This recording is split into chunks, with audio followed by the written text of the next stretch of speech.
So today we're going to talk about what I call intuitive branding. And what intuitive branding is it uses your intuition, which is subconscious in nature, to help you make decisions that take as little as 33 milliseconds to develop trust in a brand. And when you have trust in a brand, you have highly talented employees who actually are naturally much more productive and fiercely loyal customers who continue to buy your products and services, even if they're priced higher, all based on science. And that leads to putting money in the bank for you. So that's how you create a brand that is trusted, that helps you accelerate your success year after year. Welcome to my podcast, The Intuitive Leader. I'm so pleased to be able to say that as my very first guest of this podcast series with me, I have Sunil Godse. And some fast facts about Sunil. Sunil is Canadian-born, father of two, and has had a long career in business, both in Canada as well as internationally. He graduated from the, let's see if I get it right, University of Manitoba with a Bachelor of Engineering degree, and later on got an MBA at the Ivy Business School at Western University, Canada as well.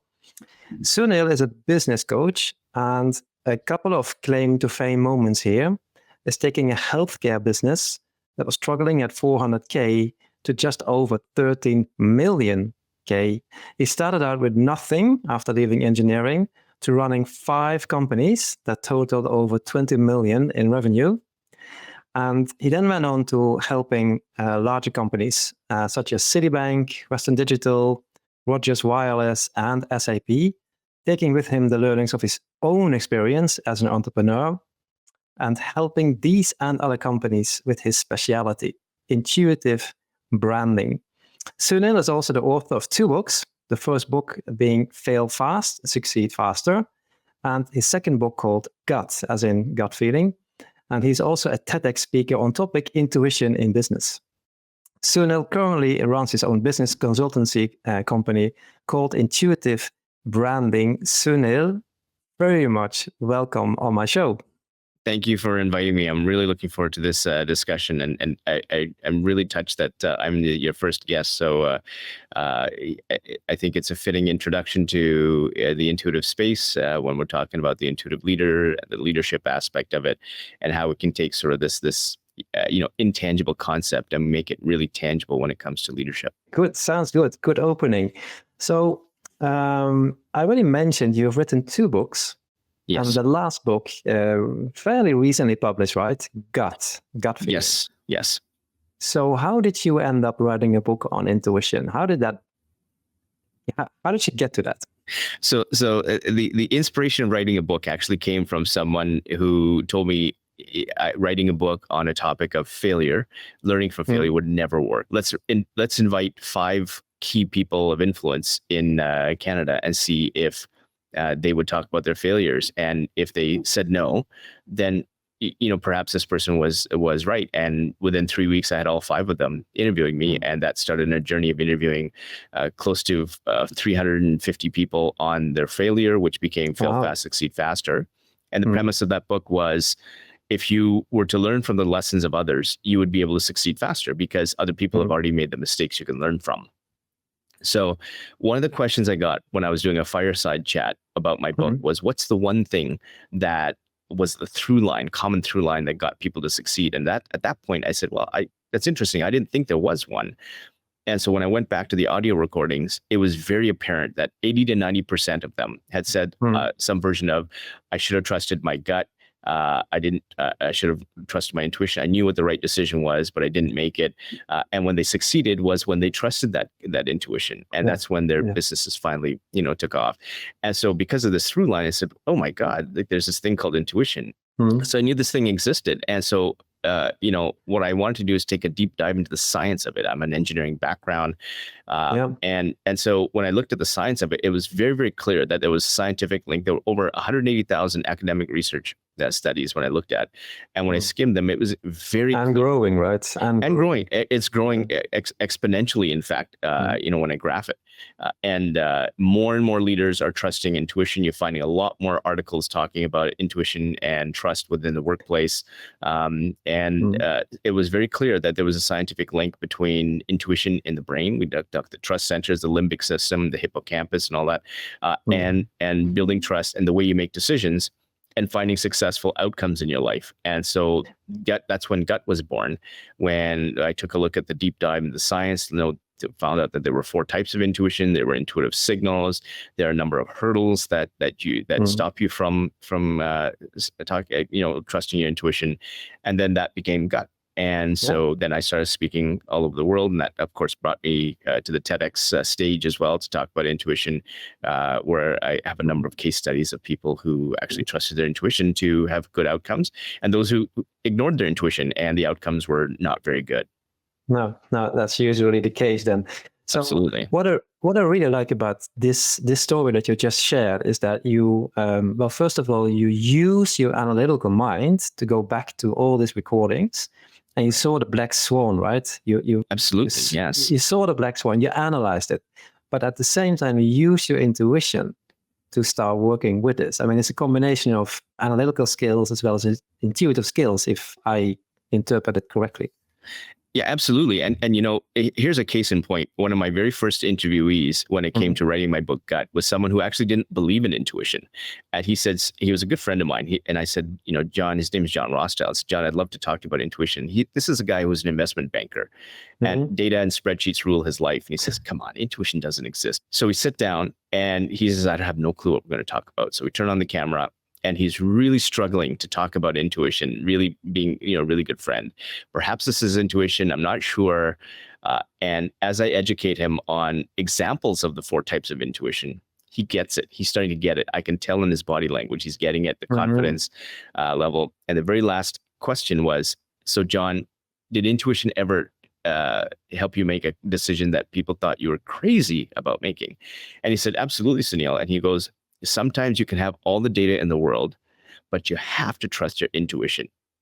This statement coming from a guy 45 minutes ago saying this doesn't exist. This is a guy who then, he said that he was working in Toronto, Canada as an investment banker, making probably $3 to $4 million a year. And his intuition said, quit. And he quit, start from ground zero. And he did. And his wife just asks him, are you crazy? Are you? Yeah. What are you doing? And he just said, this just feels right. And that's what we're going to talk about, intuitive signals. That's his intuitive signal to go all in. Now, you would have thought that someone who has an investment banking background would pick a company with a strong balance sheet, good cash flows. His intuition is saying, start with this bankrupt, tiny little restaurant. And he did. And so that tiny bankrupt little restaurant ended up being a chain called Eastside Mario's. That was Eastside Mario's location number 1. And over the next 20 years, he grew that to over $2 billion, over 1,000 locations before he retired. And he sold it off to Fairfax Holdings, all because his intuition said it felt right. And you're making a very interesting case that if you don't even believe intuition that it exists, then you're going to miss out on opportunities. And this is a little bit the context of our call today. Like, intuition and money on the bank, because ultimately, if we talk business, it's about money in the bank for everybody involved in a company. And I know that's the background of your company, Intuitive Branding. Yep. You are proactively leading business owners to earn more, grow faster, fail faster, and maybe succeed even faster. With the help of the intuitive branding process. So there are other people listening or viewing this right now, and maybe CEOs are maybe wondering, like, okay, nice that other people have intuition, nice that it works for them, but why should I care? Very curious to hear your story about intuitive branding and the combination, the relationship between intuition and money in the bank. Sure, absolutely. So the brand is what you're emotionally attracted to. Or repelled by. And so your job as a leader or in a leadership role is to make sure that you have a brand that is trusted by employees and customers. And when you have that, so then employees want to join the ship that you're sailing because they believe in what you're doing. And when they believe intuitively that this is the ship that I want to be on, they're going to do whatever they can. And science has shown that they're actually a lot more productive, and they're naturally motivated to be a lot more productive because they trust your brand. Again, this is based in science. These are all scientific studies. Intuitively, people intuitively trust that stuff. Yeah. Exactly. And yeah. we all have experiences where we've loved a boss that we've worked for, or we've loved a company that we worked for, and we've hated a company or didn't like. Hated might be a strong word. And so we've all gone through that. So that's the mechanism is intuition. Obviously we're now making this a lot more formal of how that works. But yeah, you're right. It often happens unaware. People are often not really aware of the fact that they're intuitively buying into something. Yeah, I mean, it's all subconscious, right? So, and subconsciously we make 35,000 decisions a day. We wouldn't write down these 35,000 out, right? It just doesn't happen. And so this is all in the subconscious mind. And so once you've got the employees working on your behalf, they're going to do everything to make sure that your business succeeds from an intuitive perspective, because just like you have intuition, so do they. So they have to trust your brand. And if you look at the science shows that they start looking for trust in as little as 33 milliseconds. And it takes them 10 to 14 seconds to sense whether you have a brand that can be trusted. So in an interview, for example, a job interview, they already know whether they want to work for your brand. And you already want to know whether this employee is going to help move your brand forward within 10 to 14 seconds. The rest of the 30 minute or 45-minute interview are semantics and making sure that you can back up the things on a resume with their stories. And then when you go to customers, again, the research shows that when customers trust your brand, not only are they willing to purchase more, but they're willing to purchase more even if the prices are higher. And then you got free word of mouth advertising. And again, that's the brand. So when they're emotionally connected to your brand, they're going to go to you all the time. And we all have this. Why do we buy, like I've got an iPhone. Why do I buy an iPhone? I've got a Dell laptop. Why do I buy that?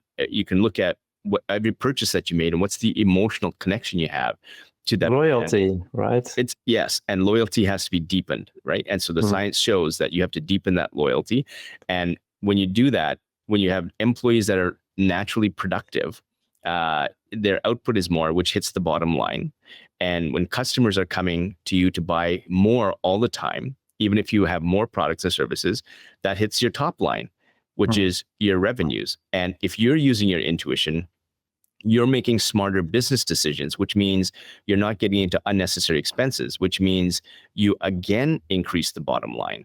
So you've got customers increasing the top line, you making smarter decisions that increases the bottom line, and employees that are much more productive, which are increasing the bottom line.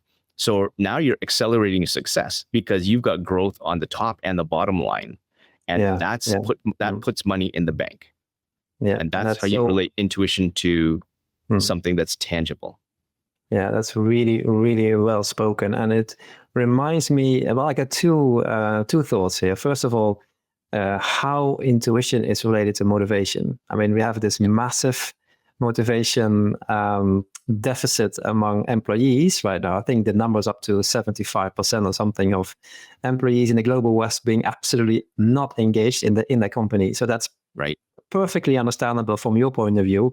They most likely haven't bought into the brand, the vision, the purpose, intuitively not really buying it. Whereas if you are tuned in, if you really, really buy the whole purpose of the company or the organization that you're working for, you will work harder. That's absolutely correct.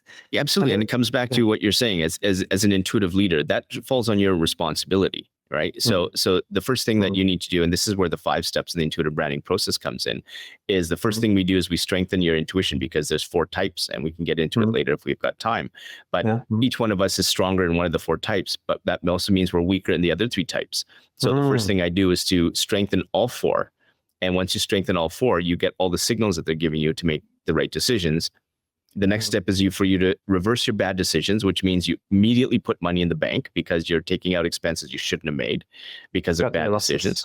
Yeah. Then you work on your employees and you make sure that they buy into your vision. And then you make sure that you take care of them long term. Their intuition is trusting that you're going to take care of them long term by using things like mentorship, training and things like that. So things that you're probably doing already, but you got to make it more explicit to the employee. And then focusing on the customers is by making sure that your products and services fit their needs by solving a problem or enhancing their value. And your marketing messaging has to say that. And that's how you differentiate. Why are your products and services differentiated from your customers? That's where the intuition of customers are going to get stick. because you mentioned the word trust a couple of times. Yes. And that is so, it seems to me that it's so incredibly core and center to intuition. Yes. And it reminds me of Steve Jobs and his work and how his view on intuition and how it has guided him on creating the products that we now all have against a higher price than probably we would have Absolutely. been normal otherwise. Yeah, I'm an Apple family, so I get it. I've got an iPhone. My wife's got an iPhone. My daughter's got an iPhone. My other daughter's got an iPad, and so they bought us into exactly what they've done with their marketing messaging. And they've tied us together, and it's about the functionality. I mean, I did have a BlackBerry at one time. I had all those Nokia phones and all that stuff. And when I found the iPhone, just the way that they were showing me how it would help my life, it has, and it's now integrated in my life. So the Apple brand and the marketing messaging around that as a customer has got me bought into it, so that when I have upgrades every 1 to 2 years, because I trust that brand so much, I'm going to the Apple store. I'm not going to, and Samsung can come out with, we have the latest greatest, better pixels, which is kind of what they say. It's 10% faster than the iPhone. I really don't care about those statistics. You have to give me something so incredible, compelling, compelling that it takes my mindset out of the brand of Apple and into the brand of Samsung. That's expensive. There's attachment. Yes. And so that's where the tangibility comes in of trust. Right. And so we can talk again, the intangibility of trust, but the tangibility of money in the bank that you're going to require me. If you want me as a consumer and I buy a number of products, I'm the ideal consumer probably for iPhones or phones in general. So how do you woo me away from Apple? That's expensive. So Apple's now saving money. Samsung has to spend more money for me if they want me as a customer. Yeah, it reminds me a little bit of that it is the equivalent of the intuitive process when people are on a website and how they look, where they look, how they move, where you put a certain button, what works better than others. It's tuning into how humans actually are from the inside. Absolutely. So there's a couple of elements to that, because I think you have to be careful that, just putting the right, right sort of Instagramish pictures and logo colors and branding is great. And so you get the initial trust there, but the deepening of the trust is what's really important. And you were talking earlier about customer loyalty. Customer loyalty or employee loyalty only comes when you deepen that trust. So if you have a beautiful website and you can't back that up with results of what you do, let's say you're a coach or you have a product, if that product fails or doesn't deliver up to the promise that I have in my mind, you've broken that trust. And if you've broken that trust, initial trust, you don't deepen that trust. If you don't deepen that trust, you don't get customer loyalty, and I'm gone. And it's worse, I'm not coming back, and I'm telling people. Exactly. So intuitively, you're already gone. Yeah. And so having the right logo and the right name and right colors is great from a subconscious level, but the value chain from the start right to the back end of actually delivering that value from an employee's perspective or delivering that value from a customer's perspective is crucially important for that loyalty. And again, it's a different part of the brain. And trust and distrust are two parts of the brain. So if you go from trust to distrust, to win that person back, you have to bridge that gap back again, because you're talking about two different parts of the brain, which means more neural pathways. That comes down to money. If you can't bridge that, you've lost. Again, I will always bring it down to the practical aspect of why we're running a business and how trust is so important to give you the results that you want from the business that you're running. Yeah, very interesting. So see if we can squeeze it in as well. So your definition of intuition, how did you define it? And I know you have, you work with 4 different types of intuition, if you like. Maybe you can say a few words, but start off with how do you define intuition? So intuition is it's an emotional connection to either, in my case, it's a brand, it could be to a person, but intuition is basically, it's a combination of heart and mind, or combination of emotions and logic or rationality. So there's two parts to this. And again, it happens within 33 milliseconds. And I've got MRIs that show this. The limbic system is where first it's fight or flight. Is there danger? Is there mistrust? Is the first thing we all have as human beings. And then if there is no mistrust, then it goes to the front part of our brain, the frontal lobe, to say, okay, what are the things that I'm seeing that are trusting? And it has to match the, is this person trusted? Yes, this person can be trusted. When that happens in as little as 33 milliseconds, then your intuition is saying, I'm going to move forward a little bit with this brand. Or I'm going to move forward with this friendship, perhaps. Because the first hurdle has been taken. Yeah. Yes, and intuition's like a snapshot. It's always working. So it's always looking for making sure that there's. I like that. Like a snapshot. Yeah, it's always like a snapshot. Do the words match the actions? Are there behaviors that are consistent? Is the brand promise the same during my experience? And that consistency is where trust gets developed. Yeah. When you have inconsistency, now the trust, which is one part of the brain, goes to distrust, as I was calling it, which is another part of the brain. And once you're stuck in that part of my brain, it's hard for that brand to come back. If someone is listening right now, the CEO of a company or the founder of an organization, why should he or she listen to you? Or what 3 tips would you have if you would want to advise that person to start working with intuition, sort of to summarize it up, basically? Sure, absolutely. So step number 1 would be, we were talking earlier about the 4 types of intuition. Yeah. I won't get into a deep way, but first thing is to, I'll just mention it. So the first thing is to take any past decision that you've had, good and bad, through the 4 types of intuition. And I'll quickly tell you, experiential intuition looks at your past learning experience. Relational intuition looks at the trust of the people in that business decision. Situational intuition looks at the environment that you're going into. Is it positive or negative? Is there anything suspicious? And creative intuition is the risk element. Are you making a risky decision? So when you take past business decisions, this is your first tip through those. Then the second tip is to find out what your intuitive signals are. And so when you break any decision you made in the past into the 4 types, you'll get these signals.